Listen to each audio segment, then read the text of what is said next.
హైదరాబాద్లో చెరువులకు మహర్దశ పట్టనుంది. చెరువులను పరిరక్షించేందుకు హైడ్రా నడుం మిగించింది. చెరువుల్లో కబ్జాలకు తొలగించిన హైడ్రా వాటి పునరుద్ధరణకు మరో ముందడుగు వేసింది. తొలి దశలో నగరంలో 6 చెరువులకు పునరుజ్జీవనం కల్పించేందుకు చర్యలు చేపట్టింది. త్వరలో వీటి రూపురేఖలు మారనున్నాయి.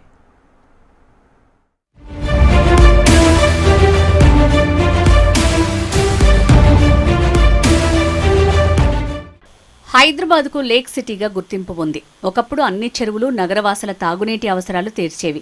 నగరం క్రమేణా విస్తరిస్తుండటంతో ఈ చెరువులు తమ రూపురేఖల్ని కోల్పోయింది. కబ్జాలకు కేరఫ్ అడ్రస్లుగా చెరువులు మారిపోయాయి. చెరువులను కాపాడేందుకు ఏర్పాటైన హైడ్రా ప్రస్తుతం వాటిని కాపాడుకోవడంతో పాటు వాటి పునరుద్ధరణ చేపడుతున్నారు.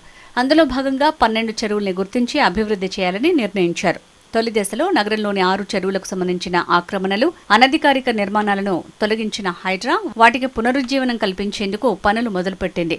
అంబర్పేటలోని బతుకమ్మకుంట, శాస్త్రిపురంలోని బుమ్రుక్ దౌలా, మాదాపూర్లోని తుమ్మిడిగుంట, గుట్టల బేగంపేటలోని సున్నం చెరువు, కూకట్పల్లి, ఉప్పల్లోని చెరువులు అభివృద్ధి చేయనున్నారు.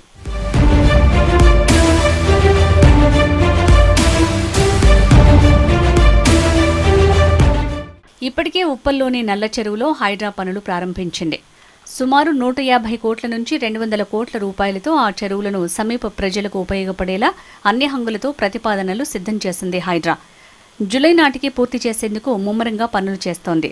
ఈ చెరువులకు సంబంధించిన పూర్తి నివేదికల్ని సిద్ధం చేసి ప్రభుత్వానికి హైడ్రా కమిషనర్ పంపించారు. సీఎం ఆదేశాలతో హెచ్ఎండిఏ నిధులతో త్వరలోనే టెండర్లు పిలిచి పనులు మొదలు పెట్టనున్నారు. ఇందుకు సంబంధించి 6 చెరువుల 3D విజువల్స్ ఫోటోలను సైతం విడుదల చేశారు.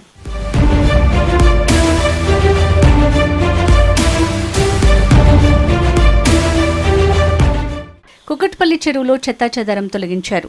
ఉప్పల్ నల్ల చెరువులో ఉన్న నీటిని బయటికి పంపిస్తున్నారు. అంబర్పేట్, బతుకమ్మ కుంటలో జేసీబీలతో పూడికతీత పనులు మొదలుపెట్టారు. ఇక్కడ అనూహ్యంగా మోకాలి లోతు నీళ్లొచ్చాయి. హైడ్రా ఎంపిక చేసిన ఆ 6 చెరువుల పునరుద్ధరణలో భాగంగా చుట్టూ వాకింగ్ ట్రాక్స్, జిమ్, పిల్లలు ఆడుకునే విధంగా ఏర్పాట్లతో పాటు చుట్టూ ఆహ్లాదకరమైన అనుభూతిని పంచేలా వీటిని తీర్చిదిద్దనున్నారు.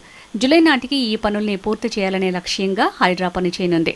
చెరువుల్లో పూడికి తీయడంతో పాటు చెరువులను అంతర్జాతీయ స్థాయిలో తీర్చిదిద్దే లక్ష్యంతో ముందుకు వెళ్తున్న హైడ్రాను అందరూ అభినందిస్తున్నారు.